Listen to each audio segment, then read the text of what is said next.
अशांति में तुम ध्यान करने को उत्सुक होते हो, शांति में ध्यान करने को उत्सुक हो तो ही ध्यान लग पाएगा। अशांति को हटाने के लिए कारण अलग कर दो, महत्वाकांक्षा छोड़ दो। कुछ होने का कुछ सार नहीं है, ना कुछ होने को राजी हो जाओ। अशांति ऐसे विदा हो जाएगी जैसे सुबह की ओर सूरज के उगते ही विदा हो जाती। अशांति को मिटाने के लिए किसी ध्यान की जरूरत नहीं है। अशांति को मिटाने के लिए तो सिर्फ नासमझी को देख लेने की जरूरत है। सिकंदर होना है, हिटलर होना है तो अशांत रहोगे ही, इसमें किसी का कोई कसूर नहीं। तुम्हारी आकांक्षा यह है कि तुम हिटलर भी हो जाओ और शांत रहते हुए हो जाओ, इसलिए तुम ध्यान की तरफ आते हो। ध्यान तुम्हारे किसी काम ना पड़ेगा, ध्यान तुम्हारा लगेगा भी नहीं। एक राज्य के मिनिस्टर मेरे पास आते हैं, उनको चीफ मिनिस्टर होना, और वो बड़ी कोशिश करते हैं कि कुछ भी रास्ता बता दें शांति होने।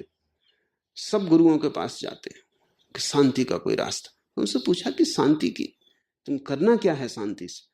उन्होंने कहा कि मैं न रात नींद ठीक से आती, दिन में चित्त अशांत रहता है, किसी भी काम में मन नहीं लगा पाता, इसलिए पिछड़ा जा रहा हूं। दूसरे लोग मिनिस्टर होते जाते, चीफ मिनिस्टर होते जाते, और मैं आज 15 साल से बस मिनिस्टर के पद पे उलझा हूं। अब तक मुझसे पीछे आने वाले लोग चीफ मिनिस्टर हो गए, और मेरी अपनी उलझने हैं कि कहीं सिर दर्द, कहीं नींद ना आना, कहीं ये बीमारी, कहीं वो बीमारी, ज्यादा सफर भी नहीं कर सकता, शरीर कमजोर है, तो मैं पिछड़ा जा रहा हूं। तो आप कुछ रास्ता बता दें कि चित्त शांत हो जाए। चित्त शांत हो जाए तो वो चीफ मिनिस्टर होना है। अभी मिनिस्टर होने में इतना आसान थे, अब चीफ मिनिस्टर होकर और भयंकर अशांति होगी। अशांति तो सिर्फ देखने की बात है, देख लो, समझ लो, अपने भीतर पैदा हो रही। उसका अर्थ है कि तुम प्रकृति के प्रतिकूल चल रहे हो। उसका अर्थ है तुम्हें जो होना चाहिए तुम वैसा नहीं हो, जो करना चाहिए वो नहीं कर रहे हो, इसलिए अशांत हो। अशांति तुम्हारा फल है, तुम्हारा कर्म फल है। मेरा कोई कसूर नहीं कि मैं उसे शांत करूं। शांत हो जाओ फिर मेरे पास आओ, क्योंकि मैं तुम्हें शांत अवस्था में ही किसी महान यात्रा पर भेज सकता हूं। अशांत हो तो मनोचिकित्सक है उसके पास जाओ,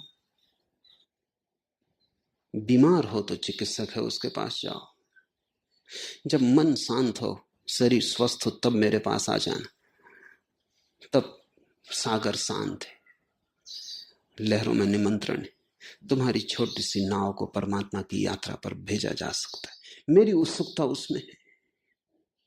लेकिन शांत आदमी कहता हम आए ही क्यों, हम तो शांत हैं।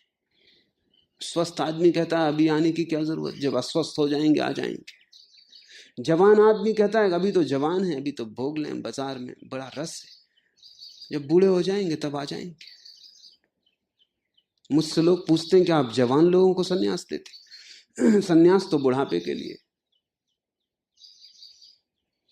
जब मरी गए तब के लिए सन्यास है। जब कुछ बचा ही न करने का, हाथ पैर भी न हिलने को रहे, तब के लिए सन्यास है। तो सन्यास तुम्हारे जीवन का हिस्सा नहीं है। सन्यास तो तब जब जीवन की ऊर्जा अपनी प्रगाढ़ता में हो, अपने शिखर पर हो, तभी यात्रा पर निकल पाओगे, क्योंकि यात्रा बड़ी है। सुखी आदमी भोग में लीन होता है और दुखी आदमी प्रार्थना की कोशिश करता है। इसलिए लोग भटकते हैं और पहुंच नहीं पाते। सुखी पहुंच सकता है अगर वो प्रार्थना में लीन हो, शांत पहुंच सकता है अगर वो प्रार्थना में लीन हो। अब हम इन पदों को समझने की कोशिश करें। सुख में सुमिरन ना किया, दुख में किया याद, कह कबीर तादास की कौन सुने फरियाद। सुख ही सुमिरन बन सके, इसकी चेष्टा करो। जब तुम पाओ, और अनेक बार तुम पाते हो कि मन बड़ा प्रसन्न है, उस क्षण क्लब घर मत जाओ। जब मन बड़ा प्रसन्न है तब होटल में मत जाओ। जब मन बड़ा प्रसन्न है तब रेडियो या टीवी खोल के मत बैठो। ये बहुमूल्य क्षण मुश्किल से मिलता है। यह बहुमूल्य क्षण ऐसा बाजार के कचरे में फेंक देने के योग्य नहीं है। हीरे को मत फेंको। जब भी तुम पाओ कि शांत क्षण आया है, भागो मंदिर की तरफ। ये हीरा परमात्मा के चरणों में चढ़ाने जैसा है। ये किसी वैश्या के चरणों में मत चढ़ाना। जब पाओ कि चित्त स्वस्थ है, हल्का है, उदास नहीं, एक भीतरी प्रफुल्लता है, तब हजार काम छोड़ देना। यह वक्त प्रार्थना का है। प्रार्थना को क्रियाकांड मत बनाओ कि रोज सुबह उठ के कर लेंगे, क्योंकि कभी क्षण होगा, कभी नहीं होगा। मेरे हिसाब में जब तुम सुख में हो तभी सुबह है, वही ब्रह्म मुहूर्त है। घड़ी से नहीं चलता ब्रह्म मुहूर्त। ब्रह्म मुहूर्त तुम्हारे भीतर की घड़ी की बात है। भरी दोपहर में तुम अचानक पाते हो कि चित्त बड़ा प्रसन्न है, इस क्षण में अकारण प्रसन्न है। द्वार दरवाजे बंद कर दो, ये मौका खोने का नहीं। अभी प्रार्थना में डूब जाओ, अभी कर लो स्मरण। ये छोटा सा क्षण मिला है, इसका कर लो उपयोग। ये ज्यादा देर ना रहेगा, लेकिन अगर इसका प्रार्थना में उपयोग किया तो ये टिकेगा, काफी टिकेगा, ये गहरा होगा। अगर तुमने सुख में प्रार्थना की तो तुम पाओगे तुम्हारे सुख के क्षण बढ़ने लगे, रोज ज्यादा होने लगे, और सुख की गहराई भी बढ़ने लगी। अगर तुमने सुख का क्षण प्रार्थना के लिए उपयोग कर लिया और परमात्मा को चढ़ाया, तुम्हारी भेंट स्वीकार हो जाएगी। तुम जल्दी ही पाओगे कि उसका प्रसाद तुम्हें मिलने लगा और सुख बरसने लगा। जितना सुख बरसेगा उतनी ही प्रार्थना तुम करने लगे ज्यादा, उतना ही ध्यान में लीन होने लगे। जल्दी ही तुम पाओगे कि सुख 24 घंटे स्थिर होने लगा और 24 घंटे स्मरण चलने लगा। अब अलग बैठने की कोई जरूरत भी ना रही। अब तुम जहां हो वहीं उसकी याद है। सुख के साथ जोड़ लो प्रार्थना को, तो इसी जन्म में यात्रा पूरी हो सकती है। दुख के साथ मत जोड़ो। दुख तुम्हें पसंद नहीं, परमात्मा को भी पसंद नहीं। दुख किसी को भी पसंद नहीं। उदास शक्लें और गंभीर लंबे चेहरे लेकर मत परमात्मा के पास जाओ। एक छोटा बच्चा चर्च से घर लौटा, पहली दफा चर्च गया था। उसकी मां ने कहा कैसा लगा? उसने कहा कि गीत तो बहुत अच्छे थे, प्रवचन बहुत उबाने वाला था। और उसने पूछा कि एक सवाल मेरे मन में उठता रहा कि जो लोग वहां बैठे थे, ये लोग क्या रोज चर्च आते? उसकी मां ने कहा कि हाँ, ये जो लोग वहां बैठे थे ये वर्षों से चर्च आते हैं, बड़े धार्मिक लोग, गांव के सब धार्मिक लोग हैं। तो उसने कहा कि परमात्मा इनके चेहरे देख देख के ऊब गया होगा। ऐसे बैठे मरे मरा है, परमात्मा भी थक गया होगा रोज रोज इनके चेहरे देख के। चर्चों, मंदिरों, मस्जिदों से परमात्मा भाग खड़ा हुआ है। वहां सब तरह के रोगी इकट्ठे हो जाते। मंदिर तो उत्सव का होना चाहिए। मंदिर तो इंद्रधनुष के रंगों का होना चाहिए। मंदिर में तो फूलों की गंध और तितलियों के पंख होने चाहिए। मंदिर में तो प्रवेश करते ही नृत्य पकड़ लेना चाहिए, तो ही मंदिर मंदिर है। लेकिन कठिनाई है, क्योंकि दुखी लोग मंदिर जाते, सुखी लोग मंदिर जाते नहीं। तो धीरे धीरे मंदिर उदास होता जाता है। और जो लोग दुखी हैं वो मंदिर जाके ये कहते हैं कि जो लोग सुखी हैं वो सब नरक जाने की तैयारी कर रहे हैं। स्वभावतः दुखी आदमी सुखी को बर्दाश्त नहीं कर सकता, और दुखी आदमी चाहता है कि कोई हर्जा नहीं, आज हम दुख झेल रहे हैं, कल तुम झेलोगे। हमने अपना झेल लिया, तुमने नहीं झेला, झेलोगे। दुखी लोगों ने मंदिरों मस्जिदों में बैठ के नरक की धारणा की, सुख अपने लिए, और जो सुखी हैं आज संसार में, दुख उनके लिए महानरक।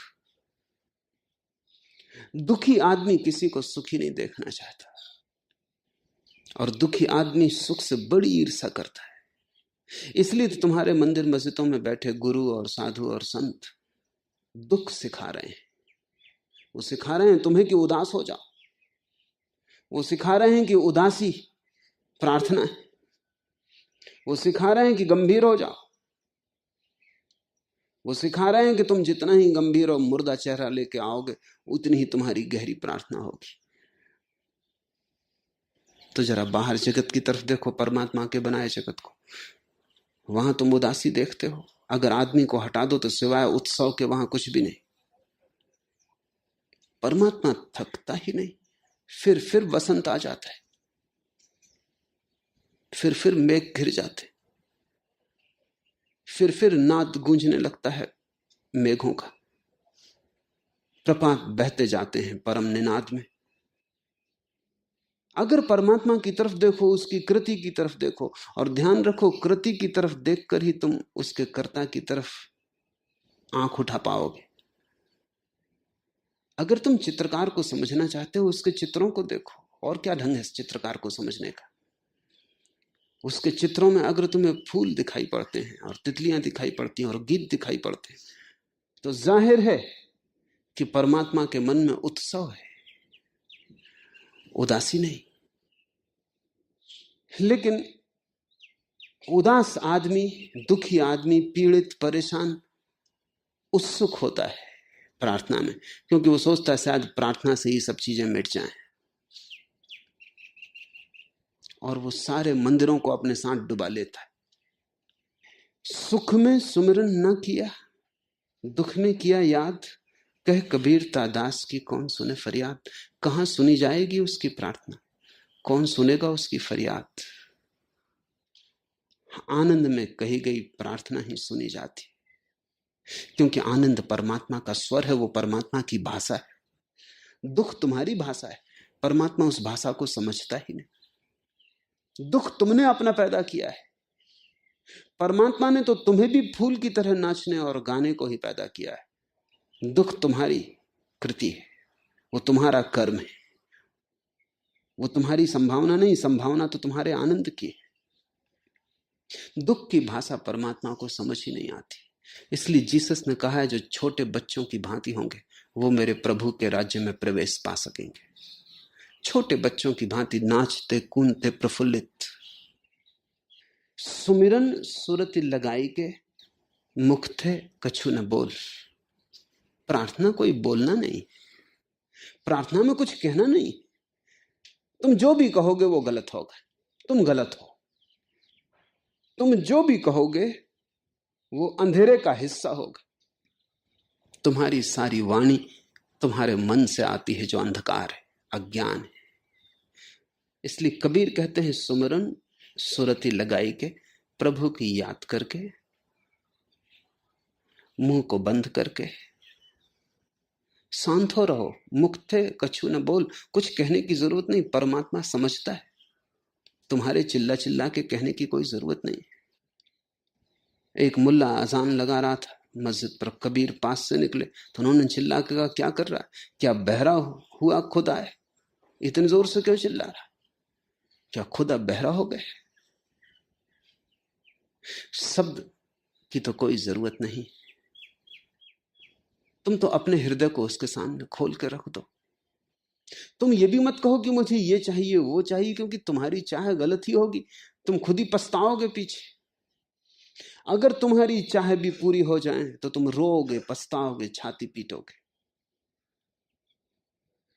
मिदास यूनान में एक कथा है, उसने पूजा की, प्रार्थना की, किसी देवता को राजी कर लिया, तो उसने कहा मांग ले वरदान। तो मिदास ने कहा कि मैं जो भी छूऊं वो सोना हो जाए। शुरू हो गया, दूसरे दिन से जो भी छुए सोना होने लगा। फिर छाती पीटने लगा और चिल्लाने लगा, क्योंकि पत्नी को छुआ और वो सोना हो गया। बेटे बेटी भाग गए घर छोड़ के। दरबारी फासले पे खड़े होकर वहां उतनी दूर से बात करने लगे, क्योंकि अगर छू दे मारे गए। भोजन करे सोना हो जाए, पानी पिए सोना हो जाए। बहुत चिल्लाने लगा कि क्षमा कर दो, भूल हो गई, तुमने भी मांगी होती। चाह अज्ञान से निकलेगी तो ऐसी ही होगी। मांगते वक्त तो बड़ी समझदारी की लगी थी, बड़े मजे का था, सीधा मामला था, जो भी छुए सोना हो जाए। अब इससे बड़ा और क्या हो सकता था? महल छुआ सोना हो गया, पहाड़ छुआ सोना हो गया। अब तुम्हारे धन का धान्य का क्या अंत था?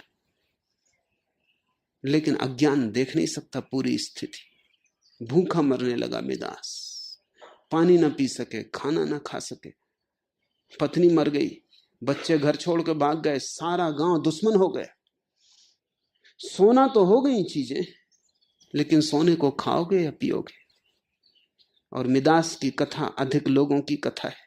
जिंदगी भर कोशिश करके आखिर में तुम थोड़ा बहुत सोना इकट्ठा कर लेते हो, उसमें पत्नी भी मर गई, बच्चे भी भाग गए, उसी उपद्रव में सोना करने में। उसमें तुम भी भूखे रहे, प्यासे रहे, कभी ठीक से सो ना सके, कभी दो क्षण चैन के ना पाए, आखिर में सोना हो गया इकट्ठा, तुम मरने को तैयार। मिदास ने आत्महत्या कर ली, और करने को कुछ बचा नहीं। चाहे पूरी हो तो ऐसी मुसीबत आती। नहीं, तुम कुछ मांगना मत, सुमिरन सुरति लगाई। और ये शब्द सुमिरन सुरति समझ लेने जैसे, ये कबीर के पारिभाषिक शब्द हैं। सुरति शब्द आता है बुद्ध से। वो बुद्ध जिसको सम्यक स्मृति कहते थे, वही शब्द लोक भाषा में आते आते स्मृति से सुरति हो गया। स्मृति का अर्थ है माइंडफुलनेस, समग्र होश, होश पूर्वक। होश पूर्वक बैठ जाना, प्रार्थना की कोई जरूरत नहीं, मुख से कुछ बोलना नहीं, सिर्फ शांत रहना। स्मृति का क्या अर्थ है? जैसे कबीर ने कहा है कई बार, वो एक ही प्रतीक का बार बार उपयोग करते हैं क्योंकि वो उन दिनों बड़ा सार्थक प्रतीक था। वो कहते हैं गांव की स्त्रियां पनघट से पानी भर के लाती तो सिर पे दो दो तीन तीन घड़े रख लेती, हाथ से पकड़ती भी नहीं, दोनों हाथ खुले छोड़कर गपशप बातचीत करती हुई गांव के भीतर आती। लेकिन उनकी सुरती गढ़ों में लगी रहती, हाथ से पकड़ा नहीं, सुरती से पकड़ा है।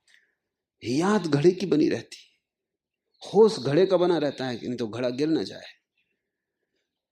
कुछ शब्द की भी जरूरत नहीं रहती, ऐसा कुछ बार बार वो भीतर दोहराती नहीं कि कहीं घड़ा गिर ना जाए ना, शब्द की कोई जरूरत नहीं, सिर्फ होश, और घड़ा नहीं गिरता, घड़ा संभला रहता है। बातचीत करती रहती है, गीत गाती रहती, उछलती कूदती गांव की तरफ वापस लौटती।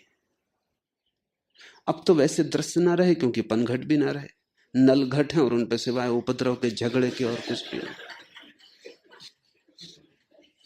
लेकिन वो प्रतीक सार्थक है, भीतर एक होश बना है, होश से संभाला हुआ है घड़े को।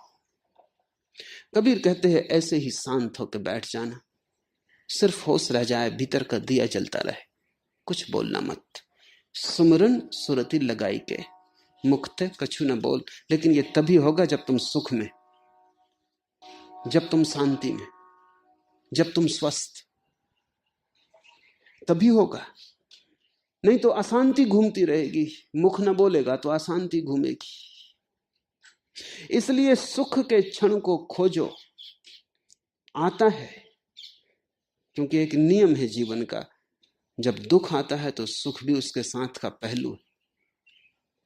तुम्हें पता ना चलता हो आपाधापी में, लेकिन थोड़ा तुम खोजोगे तो पालोगे। जैसे दिन के पीछे रात है, रात के बाद दिन है, ऐसा हर दुख के बाद सुख है, हर सुख के बाद दुख है। एक रिदम, एक लयबद्धता है जीवन में। तुम दुख को देखते रहते हो, इतने परेशान हो जाते हो दुख में कि उसके पीछे आता सुख तुम्हें याद ही नहीं पड़ता, दिखाई भी नहीं पड़ता। जरा होश संभाल के अगर तुमने जागृत देखी तो तुम जल्दी ही पालोगे कि 24 घंटे में कई क्षण आते जब मन में एक रस होता है, जब सब शांत होता है। उसी क्षण सुमरन सुरति लगाई के, मुखते कछु न बोल, बाहर के पट दे के अंतर के पट खोल। अब बाहर के पट बंद कर लो, सुख है भीतर, संभाल लो। बाहर के सब पट बंद कर दो कि कहीं बह न जाए। पुरानी आदत है, सुख जब भी आता है बाहर बहता है। सुख आया कि भागे, कि चलो किसी मित्र को पकड़ के ताश ही खेल लें। सुख आया कि भागे, चलो किसी मित्र के पास बैठ के गांजा पी लें। सुख आया कि तुम भागे, अब सुख को कहीं व्यय कर लें। सुख को व्यय मत करो, सुख को बचाओ, उससे बड़ी कोई संपदा नहीं। उस लयबद्धता का तुम तरंगी की तरह उपयोग करो कि वो तरंग तुम्हें परमात्मा में ले जाए। बाहर के पट दे के अंतर के पट खोल। अब तुम बाहर की बात ही भूल जाओ, सुख को भीतर संभाल लो, शांत बैठ जाओ। कुछ करने का नहीं है, कुछ कहने का नहीं है। परमात्मा समझता है। तुम जितना अपने को समझते हो उससे ज्यादा वो तुम्हें समझता है। उसने तुम्हें बनाया है, तुम उससे आए हो। वो तुम्हारे रोए रोए को समझता है। तुम तो अपनी सतह को ही जानते हो, वो तुम्हारे केंद्र को भी जानता है। तुम तो सिर्फ अपनी ऊपर ऊपर की खोल को पहचानते हो, वो तुम्हारे भीतर के अंतरतम को जानता है। इसलिए तुम कुछ मत करो, तुम सिर्फ बाहर के पट बंद कर दो, अंतर के पट खुले कर दो, हृदय को खोल दो परमात्मा के सामने। बस माला तो कर में फिरे, जीव फिरे मुखमाई, मनुआ तो दहुदिस फिरे, यह तो सुमरन नाय। न तो जरूरत है कि तुम हाथ में लेके माला फेरो, क्योंकि हाथ में फिरती माला का क्या परमात्मा से संबंध है। माला तो कर में फिरे, और तुम अगर प्रार्थना कर रहे हो कि तुम पतित पावन हो और मैं पतित हूं, और तुम ये हो और मैं वो हूं, इस सब बकवास में अगर तुम लगे हो, जैसा कि भक्तगण लगे रहते। जीभ फिरे मुखमाई, ये तो सिर्फ जीभ फिर रही है मुख में, इसमें हो क्या रहा है। मनुआ तो दहुदिस फिरे, और मन तो दसों दिशाओं में घूम रहा है। 11 दिशाएं हैं, मन 10 दिशाओं में घूम सकता है, 11वीं में नहीं। 11वीं तुम हो। 8 दिशाएं चारों तरफ, एक नीचे जाने वाली दिशा, एक ऊपर जाने वाली दिशा, 10 दिशाएं, और एक भीतर जाने वाली दिशा है। तो मन तो 10 दिशाओं में घूम सकता है, 11वीं दिशा में उसकी कोई गति नहीं। कबीर कहते हैं कि सुमरन सुरति लगाई के तुम 10वीं दिशा में डूब जाओ, 11वीं दिशा में डूब जाओ। ना तो हाथ में माला फेरने की जरूरत है, न मुंह में जीभ फेरने की जरूरत है, न मन को 10 दिशाओं में भटकाने की जरूरत है। मन की कल्पनाओं की भी कोई जरूरत नहीं। बहुत से लोग मन की कल्पना करते हैं जब प्रार्थना करने बैठते, तब वो सोचते हैं कि प्रकाश दिखाई पड़ रहा, कि कुंडलनी जग रही, कि परमात्मा सामने खड़े हैं बांसुरी बजा रहे हैं, कि रामचंद्र खड़े हैं धनुष लिए। इस सब में कुछ सार नहीं। ये तो मन 10 दिशाओं में भटक रहा है। मन के बनाए राम कि कृष्ण कि क्राइस्ट कुछ काम ना आएंगे। वो तो कल्पना का जाल है। कुछ भी मत करो, क्योंकि तुमने कुछ किया कि तुम बाहर गए। अन किए हो रहो, अकर्ता बन जाओ। जाप मरे अजपा मरे, अनहद भी मर जाए। सुरत समानी सबद में, ताही काल नहीं खाए। तुम कुछ भी करोगे वो सब मरने वाला है। तुम्हारे कर्तव्य से जो भी पैदा होता है वो सब मर जाएगा। तुम्हारा शरीर मरण धर्मा है। माला फेरोगे मरण धर्मा से, अमृत में नहीं ले जाएगी। मरण धर्मा की यात्रा अमृत में कैसे ले जा सकती। तुम्हारे ओंठ जीभ भी मर जाएंगे, तो उन ओंठ और जीभ की तड़फड़ाहट से पैदा हुए शब्दों का उस परमात्मा तक कैसे पहुंचना हो सकता है। जब जिनसे पैदा होता है वही कल मिट्टी में मिल जाएंगे, तो जो उनसे पैदा हुआ था वो भी मिट्टी में खो जाएगा।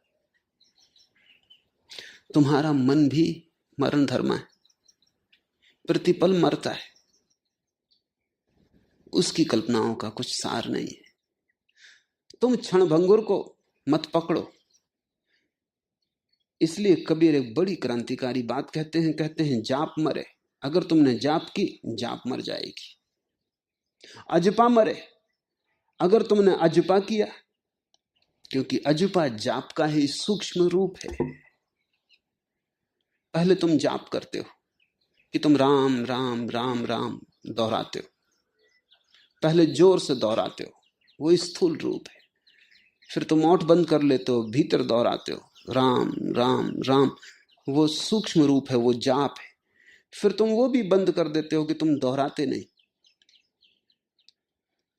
ओठ में भी नहीं दोहराते, जीभ भी नहीं हिलती, ओठ भी नहीं हिलता, सिर्फ मन में ही राम राम राम। वो और भी सूक्ष्म रूप है, लेकिन सभी के पीछे तुम्हारा कर्तृत्व छिपा है। जाप मरे, अजपा मरे, अनहद भी मर जाए, और तुम जिस अनहद को सुन लेते हो वो भी मर जाएगा। क्योंकि लोग जाप करते करते, अगर ओम को तुमने जाप बनाई और तुम ओम का जाप करते रहे, तो एक ऐसी घड़ी भी आ जाती है जब तुम्हें जाप करने की जरूरत नहीं रहती, भीतर भी नहीं रहती, मन में भी ओम को दोहराने की जरूरत नहीं रहती। ओम तुम में इस तरह समाविष्ट हो जाता है कि तुम बिल्कुल सब बंद कर दो तो भी ओम गूंजता रहता है। वो प्रतिध्वनि है, उसको लोग अनहद समझ लेते।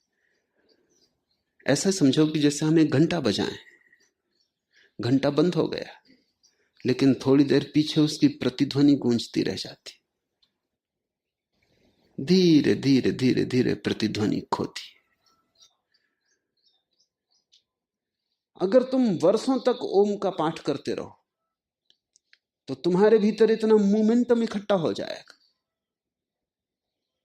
कि तुम अगर पाठ ना भी करो, तुम जाप भी छोड़ दो, अजपा भी छोड़ दो, सिर्फ आंख बंद करके बैठ जाओ, तो वो जो वर्षों तक जाप किया है वो तुम्हारे रोए रोए में, तुम्हारे कण कण में समा गया, उसमें प्रतिध्वनि गूंजेगी।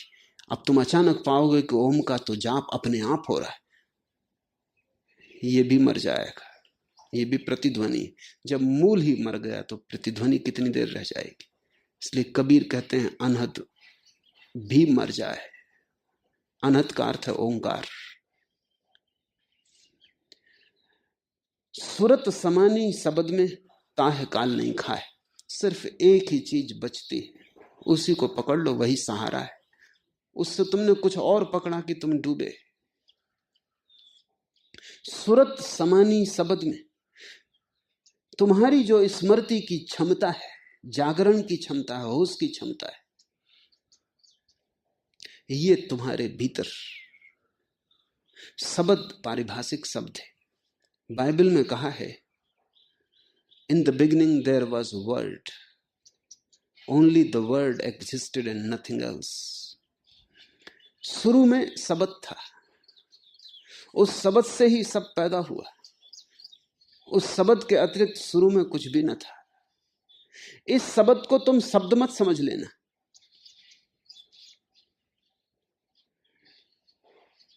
जैसा वैज्ञानिक कहते हैं कि सारे अस्तित्व की मूल ऊर्जा विद्युत है, सभी चीजें विद्युत कणों से बनी,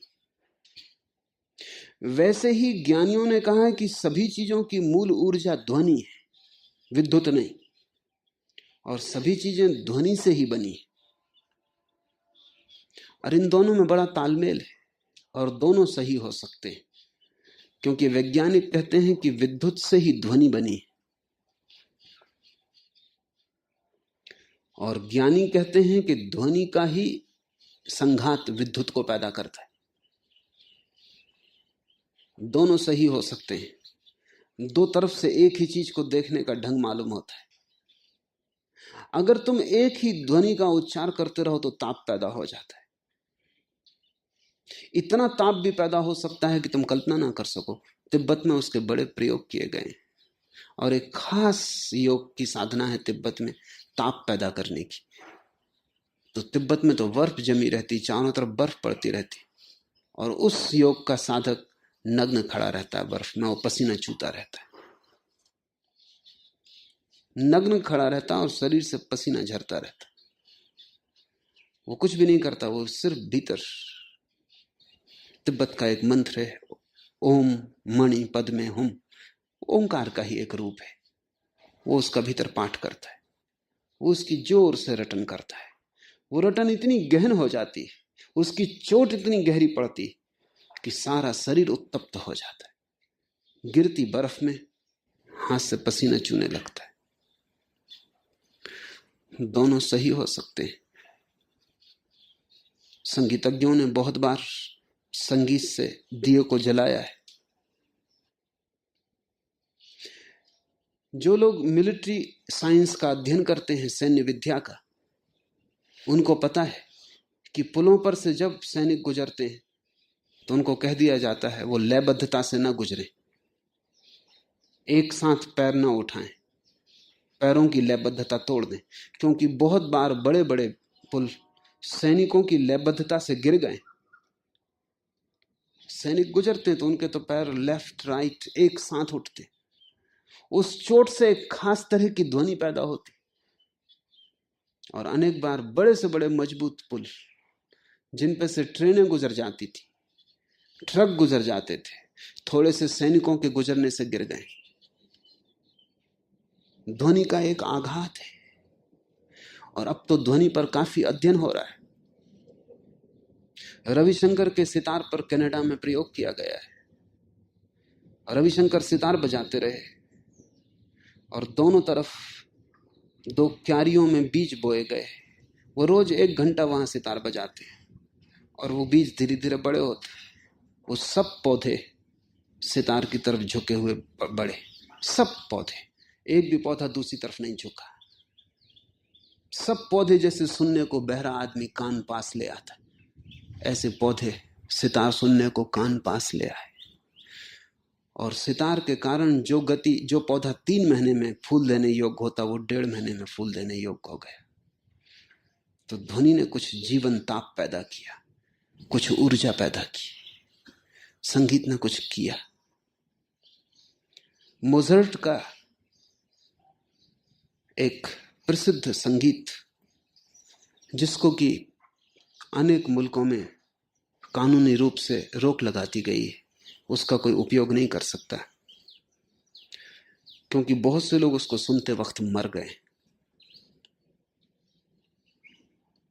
तो उसके एक खास 9th सिम्फोनी को रोक लगा दी गई। उसको कोई बाजार में वो मिलता नहीं उसका रिकॉर्ड, क्योंकि वो खतरनाक है।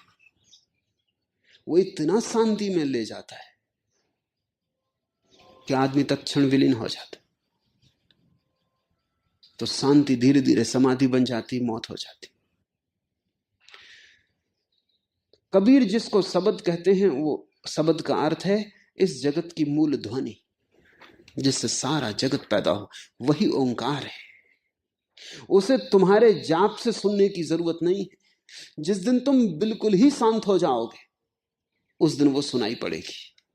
सुनाई पड़ेगी ये कहना भी ठीक नहीं है, क्योंकि वहां सुनने वाला और सुनाई पड़ने वाली ध्वनि दो ना होंगे।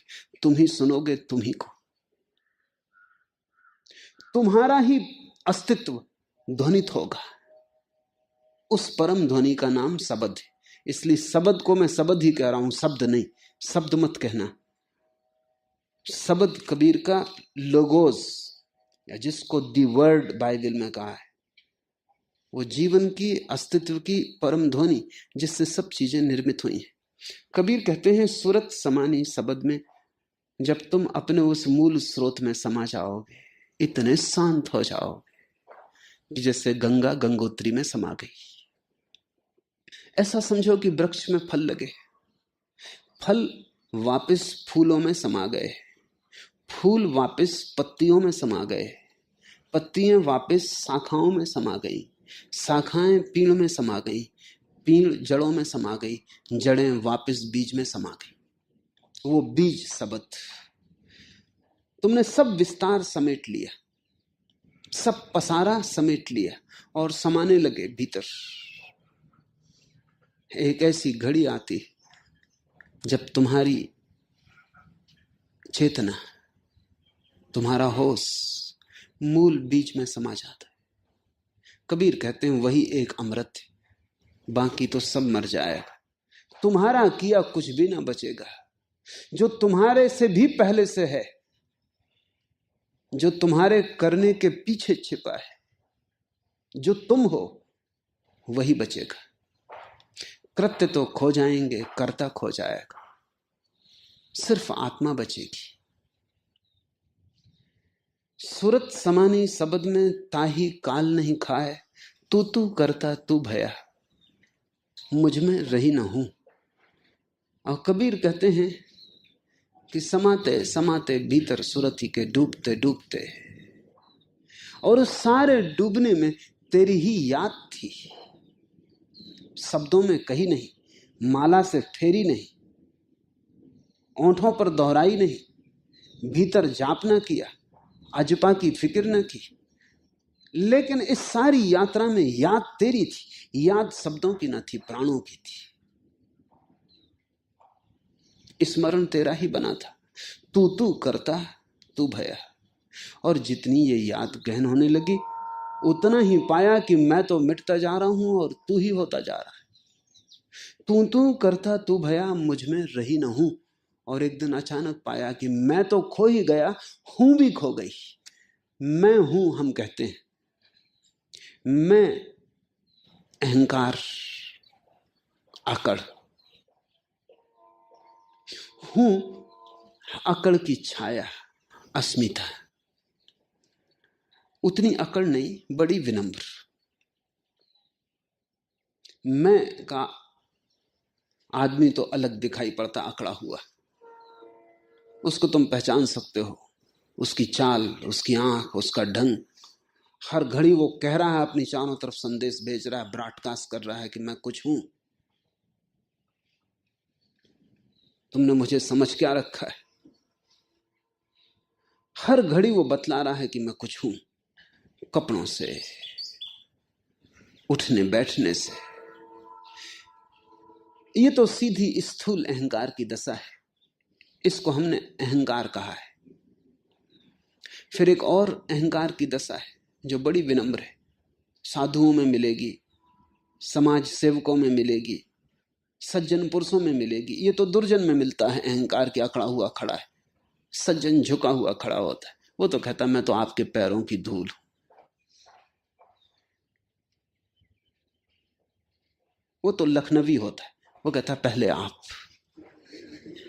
ऐसा मैंने सुना है, पता नहीं कहां तक सच है, कि लखनऊ में ऐसा हो गया कि एक महिला गर्भवती हुई और 45 साल तक उसको बच्चा पैदा न हुआ। चिकित्सक भी घबरा गए, आखिर ऑपरेशन करना पड़ा। तो पाया कि वहां तो एक बच्चा नहीं, 2 बच्चे थे, और पक्के लखनवी थे। और उनसे कहा कि बाहर निकलो, तो उन्होंने कहा यही तो अड़चन है, मैं इनसे कहता हूं पहले आप, ये मुझसे कहते हैं पहले आप। निकलना नहीं हो। अब ये तो अहंकार होगा कि पहले मैं निकल जाऊं। तो विनम्रता है, संस्कृति है, सभ्यता है। वहां मैं का स्थूल रूप तो खो जाता है, लेकिन अस्मिता रह जाती। विनम्र आदमी का भी एक अहंकार होता है कि मुझसे ज्यादा विनम्र कोई भी नहीं, मैं तो आपके चरणों की धूल। कहता वो यही है, लेकिन इससे भी वो जाहिर कर रहा है कि मैं कुछ साधारण नहीं हूं, बड़ा असाधारण पुरुष। चरणों की धूल, देखो मैं कोई अहंकारी नहीं, मैं तो विनम्र हूं। इसको कबीर कहते हैं हूं। संस्कृत में उसके लिए शब्द है अस्मिता। अहंकार स्थूल रूप है, अस्मिता सूक्ष्म रूप है। अहंकार ठोस है, अस्मिता छाया है। पहले अहंकार मिटता है, फिर अस्मिता जाती। तू करता तू भया, मुझ में रही ना हूं। और अब तो छाया भी ना बची मेरी। अब तो ये भी नहीं कह सकता कि मैं नहीं हूं। अब तो ये भी नहीं कह सकता, होने की तो घोषणा कर ही नहीं सकता, नहीं होने की भी घोषणा नहीं कर सकता। हूं भी जा चुकी। बारी तेरे नाम पर जित देखूं तित तू। और अब तो जहां देखता हूं तुझे ही पाता हूं।